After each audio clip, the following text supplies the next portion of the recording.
College की life में पढ़ाई उतनी सीरियस चली नहीं, सब्जेक्ट्स उतने क्लियर थे नहीं, और प्रैक्टिस भी नहीं डेली मेरे हो पाते थे कॉलेज के टाइम पे। तो बिल्कुल। जब मैंने स्टार्ट करा तो उस टाइम पे मतलब चीजों को एक साथ समझना, फिर साथ में नोट्स बनाना, ये चीजें मेरे को बहुत हार्ड लग रही थी।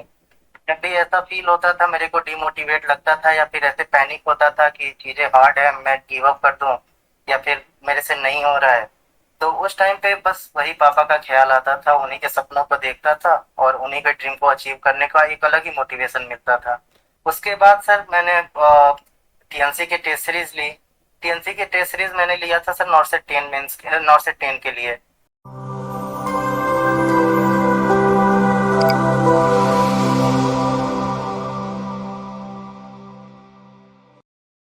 नमस्कार साथियों, एक बार टीएनसी के डिजिटल प्लेटफॉर्म पर आप सभी साथियों का हार्दिक स्वागत है। साथियों, आज हम एक टीएनसी स्टार से जुड़ने वाले हैं जिन्होंने नॉर्सेट 10 मेंस के अंदर न केवल सिलेक्शन लिया है बल्कि नॉर्सेट 10 मेंस के अंदर ऑल इंडिया रैंक 45 जो है वो हासिल की है। तो आज ये हमारे साथ जुड़े हैं जिनका नाम है सूर्यांश चंद्र। तो आज हम सूर्यांश से जानेंगे कि उनकी जो जर्नी है वो इस नॉर्सेट के दौरान या अपने एम्स तक पहुंचने तक का जो सफर है वो किस तरीके का रहा था, कैसी कैसी परिस्थितियां थी जिनसे ये जो है वो निकले थे और किन किन प्रॉब्लम्स को इन्होंने फेस किया था। तो कई सारी चीजें जानने की कोशिश करेंगे और कोशिश करेंगे कि जो भी बच्चे नॉर्थ सेट 11 या नॉर्थ सेट 12 की तैयारी कर रहे हैं उनके लिए डायरेक्टली और इनडायरेक्टली इस इंटरव्यू से कोई ना कोई बेनिफिट हमें देखने को मिले। तो सबसे पहले सूर्यांश, मैं पूरे टीएनसी परिवार की तरफ से आपको और आपके परिवार को एक बहुत ज्यादा शुभकामनाएं देना चाहूंगा कि आपने नॉर्थ सेट 10 मेंस के अंदर 45 रैंक हासिल की है, जो अपने आप में एक बहुत अच्छी रैंक है। जिसके लिए एक स्टूडेंट केवल ड्रीम देखता है और उसके लिए बहुत ज्यादा मेहनत करनी पड़ती है, इसमें कोई भी डाउट वाली बात नहीं है। तो सूर्यांश, सबसे पहले congratulation to you from all the family of the TNC.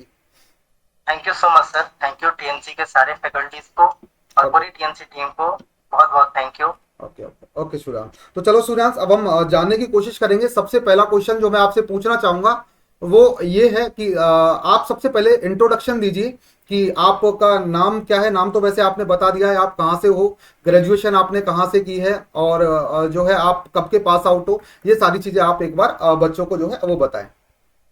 Sir मैं बेसिक रेजिडेंसी मेरी यूपी गोरखपुर की है वेरी गुड। और मैं अपना जो ग्रेजुएशन बीएससी नर्सिंग है मैंने भोपाल से करा था, भोपाल आरकेडीएस यूनिवर्सिटी। भोपाल से आपने बीएससी नर्सिंग किया हुआ है और आप भोपाल कब के पास आउट हो सूर्यांश?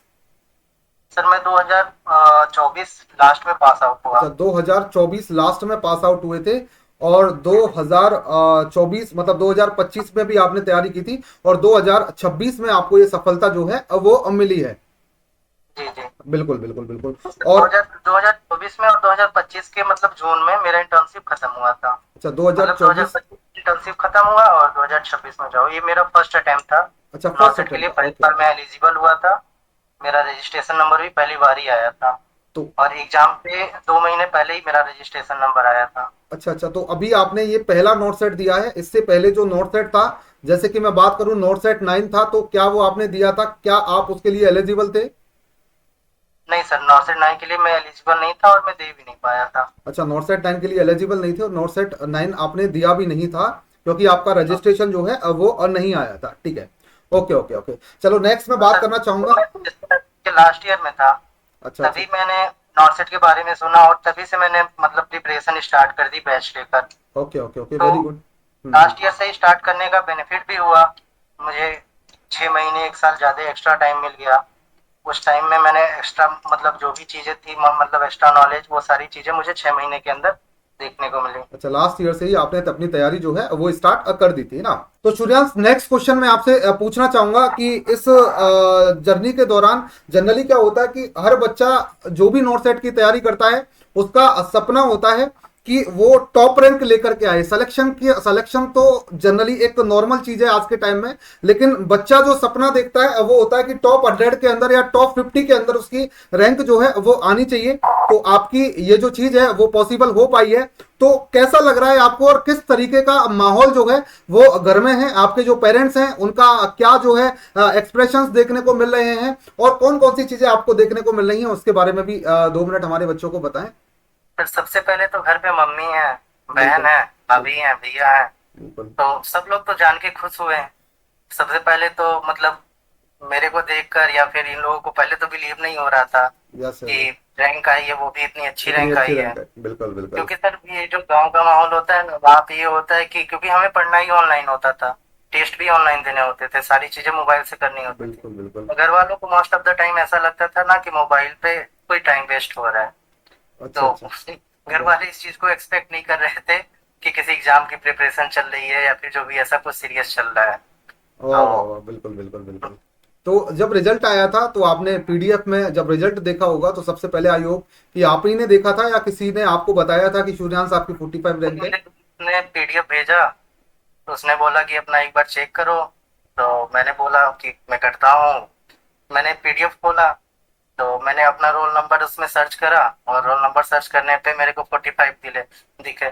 तो सबसे पहले तो सर ऐसे दिख रहा था, तो मतलब हाथ कांप रहा था कि हाँ, मतलब मेरे को ऐसा लगा कि हो सकता है ये मेरा ना हो, मैं किसी किसी ऊपर और का, वाले का देख बिल्कुल रहा हूँ। बिल्कुल बिल्कुल बिल्कुल। और हाँ उसके नीचे किसी का 6,000 किसी का 7,000 था, तो मैं ऐसे डर रहा था। फिर मैंने उसी दोस्त को कॉल करा दोबारा, मैंने बोला भाई तुम देखो, मैं तुम्हें रोल नंबर बताता हूँ। तो बिल्कुल। कौशिक मेरा दोस्त, उसने देखा, बोला कि भाई तेरा 45 रैंक ही है।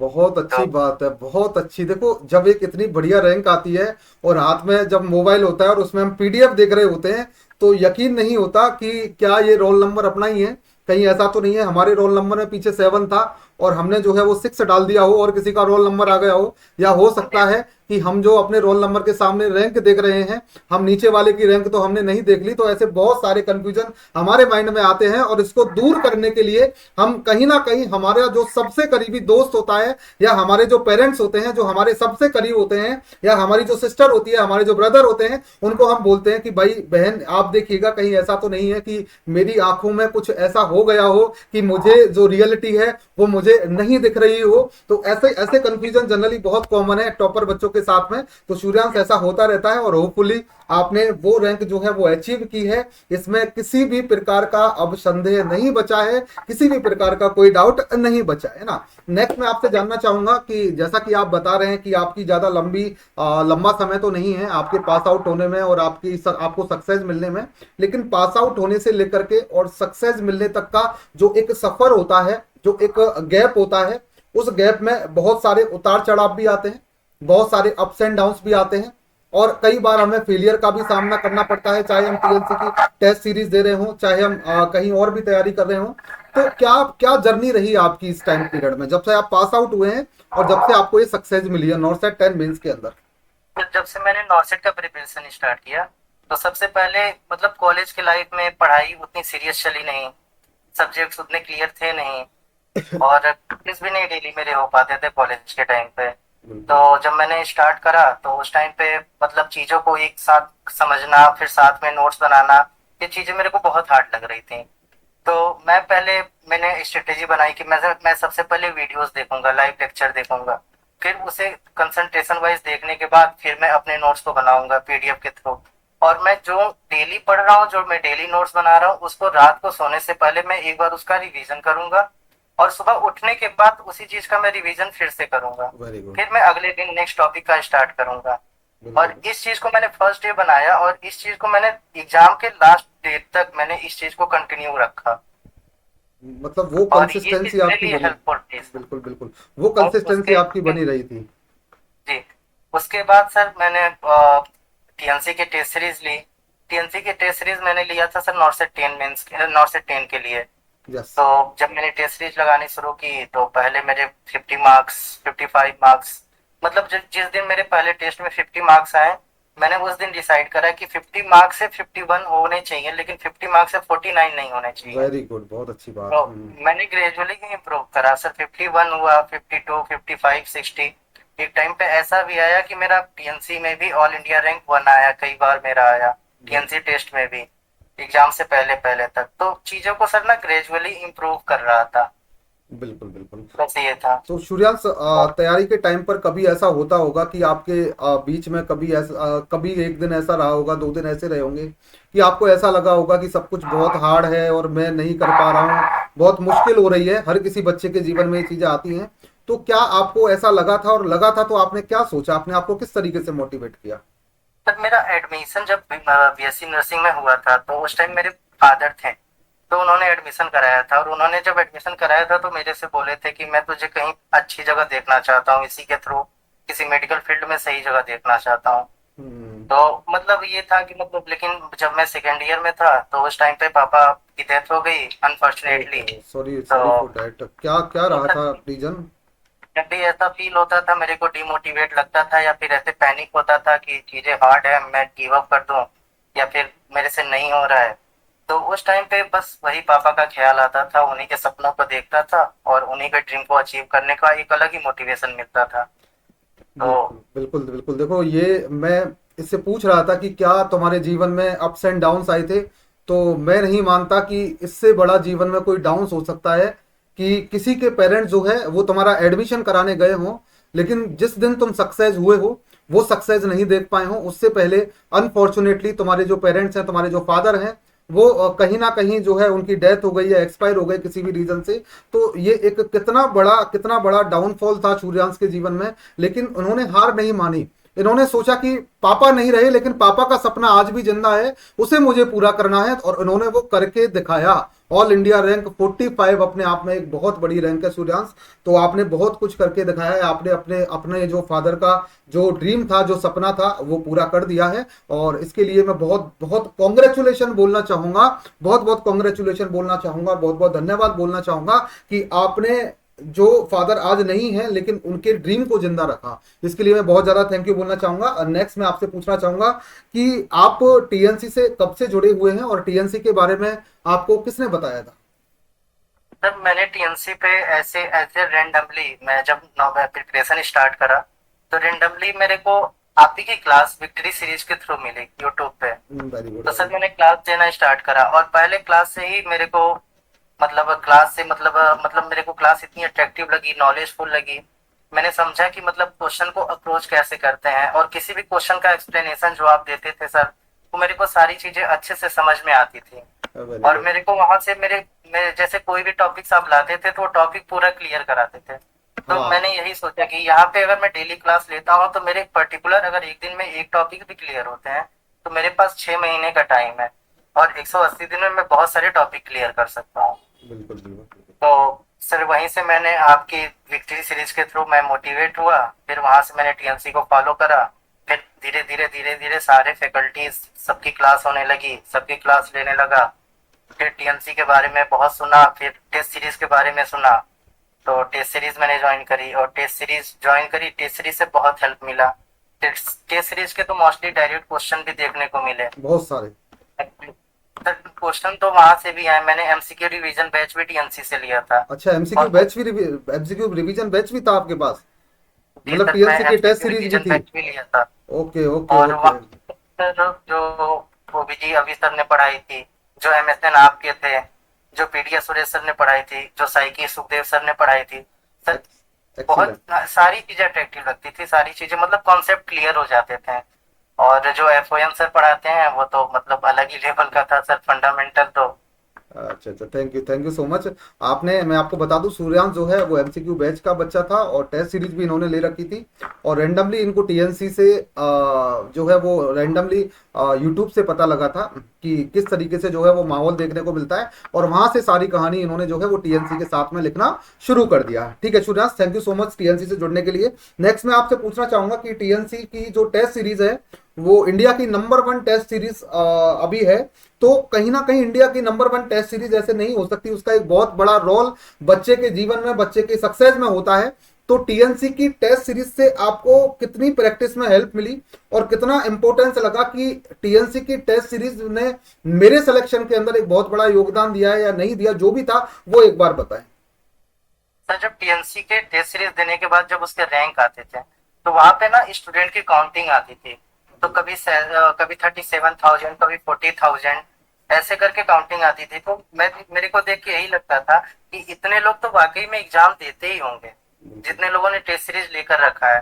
तो इस टेस्ट सीरीज पे सबसे बड़ी बेनिफिट ये है कि हम अपने आप को रियल में इवेलुएट कर पा रहे हैं उन्हीं लोगों के साथ जिनके साथ मेरा रियल एग्जाम में कंपटीशन होने वाला है। बहुत अच्छी तो बात। ये टेस्ट सीरीज से सबसे ज्यादा हेल्पफुल मिली। बाकी टेस्ट सीरीज जैसे 3 आती थी, एक प्री के लिए आती थी, एक मेंस के लिए आती थी, एक टॉपिक वाइज आती थी। और ये तीनों पूरे मतलब जितने भी टेस्ट सीरीज हमने दिए वो तीनों ऐसे ही मतलब रूटीन वाइज चलते गई।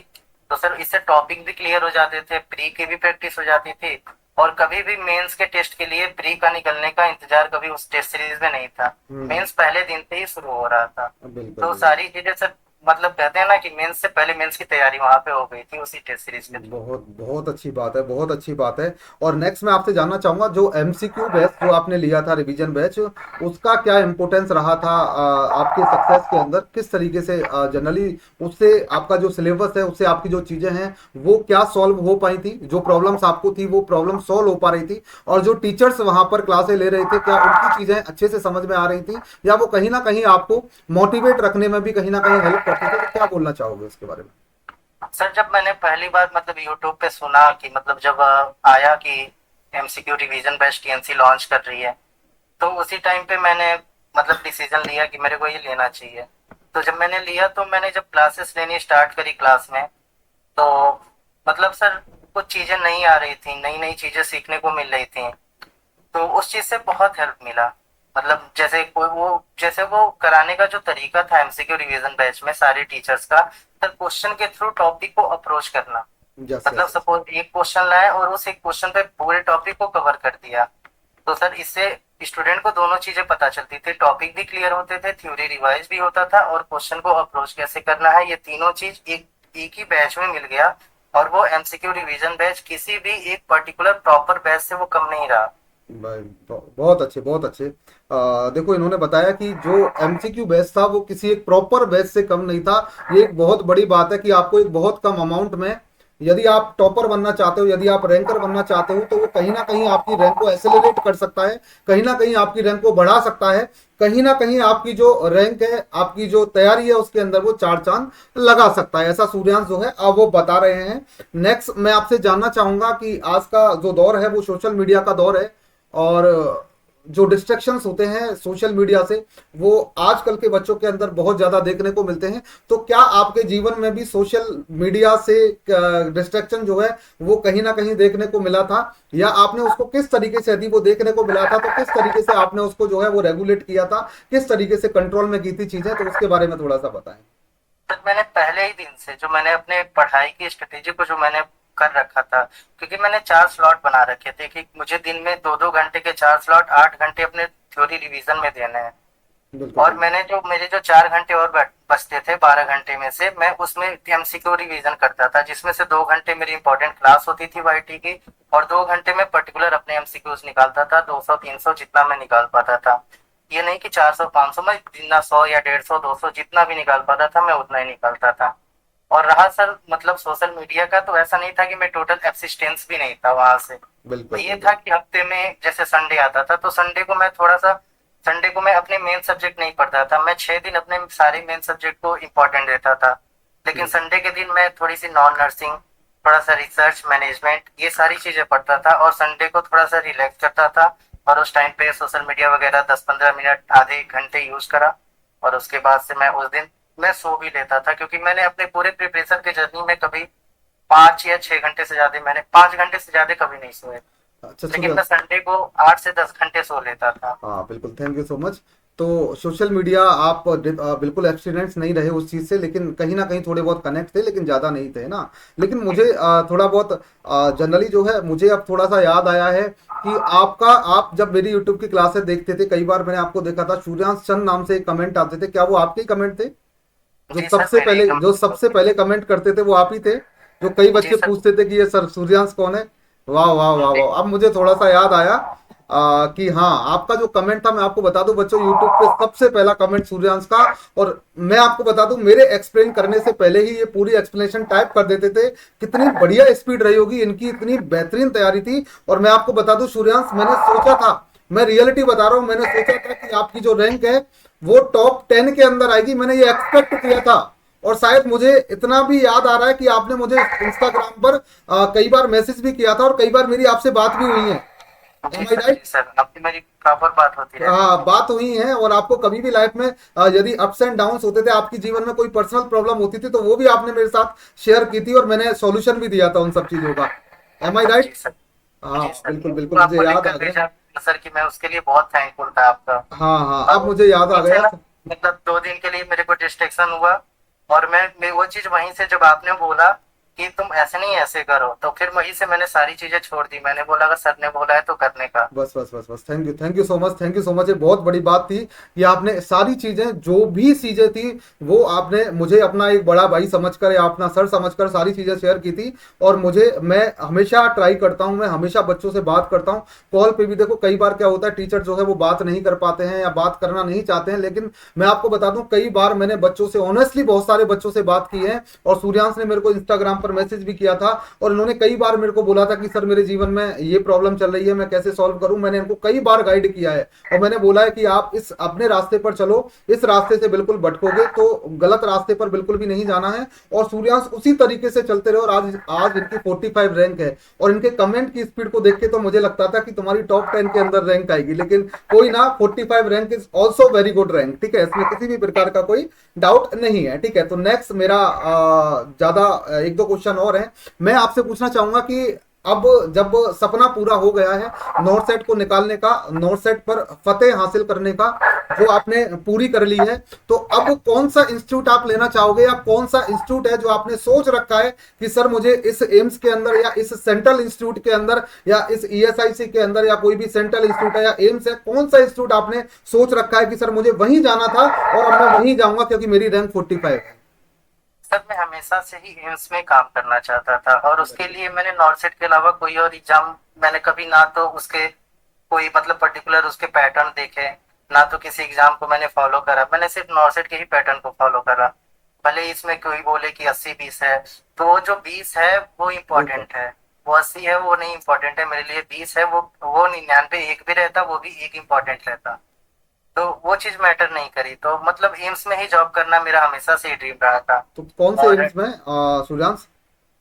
सर मैं एम्स में, या तो दिल्ली एम्स में, क्योंकि मैं दिल्ली में रह के ही अपनी प्रिपरेशन करता था, ओके। और या तो फिर अगर रेजिडेंसी प्रॉपर है तो फिर गोरखपुर एम्स भी हो सकता है। इन अच्छा, दोनों अभी में से जो भी इन एम्स दोनों मेरे में को से अभी डिसाइड करने वाले हो फैमिली से, पूरा की पूरा डिस्कस करके अभी आप डिसाइड करने वाले हो कि एम्स गोरखपुर में जाओगे या फिर एम्स दिल्ली में आप जाना चाहते हो। इन दोनों में से आप कहीं ना कहीं जो है वो जाना चाहते हो। ठीक है, तो आपका जो ड्रीम एम्स है वो आपको मिल जाएगा ना, आपका जो ड्रीम एम्स है वो आपको मिल जाएगा, और इसके लिए बहुत ज्यादा कॉन्ग्रेचुलेशन। नेक्स्ट मेरा लास्ट क्वेश्चन जो सभी बच्चों से रहता है, और मैं आपसे भी वही क्वेश्चन करना चाहूंगा कि आपने जो तैयारी करी है और तैयारी करने के बाद जो आपने जीवन में स्ट्रगल किया है, स्ट्रगल करने के बाद आपको एक बहुत बढ़िया सक्सेस जो है वो आपके जीवन में मिली है, तो आपको अपनी जो सक्सेस का जो आप अपनी सक्सेस को किसके साथ में डेडिकेट करना चाहोगे, या अपनी सक्सेस के पीछे कौन कौन आपकी सक्सेस के पीछे खड़ा था, या कौन कौन आपके स्ट्रगल के पीछे खड़ा था, आप अपनी सक्सेस को किसको डेडिकेट करना चाहोगे, वो एक बार मुझे बताएं। मेरे को लगता है किसी भी इंसान के सक्सेस के पीछे मतलब मल्टीपल लोगों का हाथ होता है। Very good. चाहे वो फैमिली का बैकबोन सपोर्ट हो गया, चाहे वो टीचर्स के सपोर्ट हो गया, चाहे वो सर आप जैसे मेंटर का सपोर्ट हो गया, जो बड़े भाई की तरह, अलग टीचर की तरह, अलग क्लास पे टीचर की तरह, और कोई भी मैसेज पे बड़े भाई की तरह समझाते थे। तो सर मल्टीपल लोगों का सपोर्ट रहा है मेरे फैमिली में। मेरे फादर के जाने के बाद सर मेरे बड़े भाई और मेरे जीजा जी का बहुत सपोर्ट रहा है। इन लोगों ने हमेशा से ही सपोर्ट करा है मेरे को कि तुम कर लो, कोई जरूरत नहीं है जॉब करने की, बैठ के पढ़ाई कर लो। तो इन सारी चीजों से सर हेल्प मिली, तो ओके ओके मल्टीपल ओके। लोगों का सपोर्ट रहा सर। मतलब फैमिली और टीचर्स का आपके जीवन में एक बहुत बड़ा रोल रहा है, और आप अपनी सक्सेस को उन्हीं को डेडिकेट करना चाहोगे। कहीं ना कहीं फैमिली में, चाहे आपके भाई हों चाहे आपके जीजा जी हों, कहीं ना कहीं जो हमारी टीम है, हमारे जो टीचर्स ने, उन्हें उन्होंने कहीं ना कहीं आपकी हेल्प की है।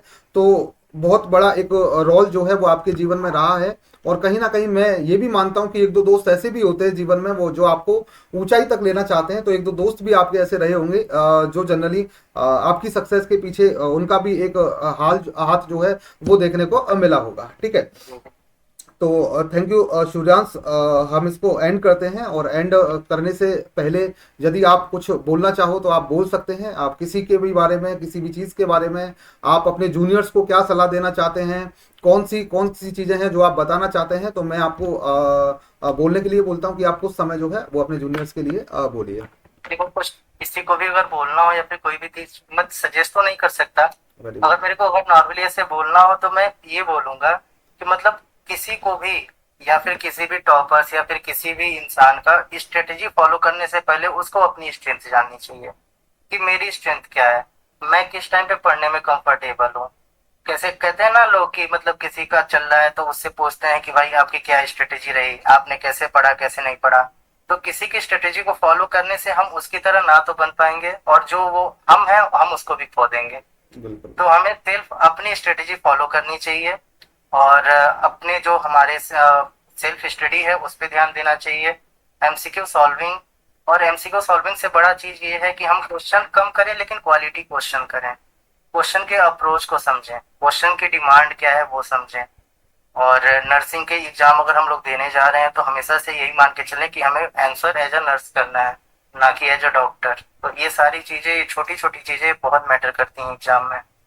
तो बहुत सबके बहुत लिए यही मैसेज रहेगा। और बहुत कभी भी पढ़ाई के लिए क्वांटिटी को कभी मैटर नहीं करना चाहिए। 15 घंटे के कंटेंट को अगर हम 1 घंटे में नहीं ले पा रहे हैं, 1 घंटे के कंटेंट को 15 घंटे में ले रहे हैं, तो वो बेटर है ना कि हम 15 घंटे के कंटेंट को 1 घंटे में ले पा रहे हैं। वेरी गुड, वेरी गुड, बहुत अच्छे, बहुत अच्छे। तो देखो, इन्होंने एक बहुत बड़ी बात बताई है कि हर इंसान का जीनोटाइप अलग अलग होता है ना, हर इंसान के जीन्स अलग अलग होते हैं, हर इंसान का आईक्यू लेवल अलग अलग होता है, हर इंसान की समझने की क्षमता अलग होती है, हर इंसान की पढ़ने की क्षमता अलग होती है। तो हर किसी को अपनी स्ट्रेटजी खुद बनानी चाहिए, अपनी स्ट्रेटजी खुद बनानी चाहिए। केवल टॉपर से आप ये सीख सकते हो कि इन्होंने किस तरीके से जो है वो पढ़ाई करी थी, कहाँ से कंटेंट लिया था, किस तरीके का कंटेंट इन्होंने पढ़ा था। जैसा सूर्यांश ने बताया कि क्वालिटी एमसीक्यूज जो है वो एक बहुत बड़ा जो है एक बोल सकता हूँ कि एक जरिया हो सकता है आपकी सक्सेस के लिए। तो ये सारी चीजें जो है वो सूर्यांश ने बताई हैं। तो सूर्यांश, पूरे टीएनसी परिवार की तरफ से आपको बहुत बहुत कॉन्ग्रेचुलेशन और थैंक यू। आप जल्द से जल्द अपने ड्रीम एम्स के अंदर आप तो पहुंच ही गए हैं, जल्दी से आप ज्वाइन भी कर लें, और ज्वाइन करने के बाद एक मैसेज जरूर करिएगा कि सर मैंने ज्वाइन कर लिया है। और आप टीएनसी से हमेशा जुड़े रहिएगा, और टीएनसी के टीचर्स को आप अपना बड़ा भाई समझ करके जीवन में किसी भी प्रकार की कोई समस्या आती है तो हम, ऐसा नहीं है कि आज आपका सिलेक्शन हो गया हमारा काम खत्म हो गया, हम हमेशा आपके साथ रहते हैं, हम हमेशा बड़े भाई की तरह आपके साथ रहेंगे। जीवन में कभी भी किसी भी प्रकार की कोई समस्या हो तो जरूर याद कीजिएगा। तो thank you so much Suryansh, and congratulation once again. Thank you so much. Thank you sir, thank you so much.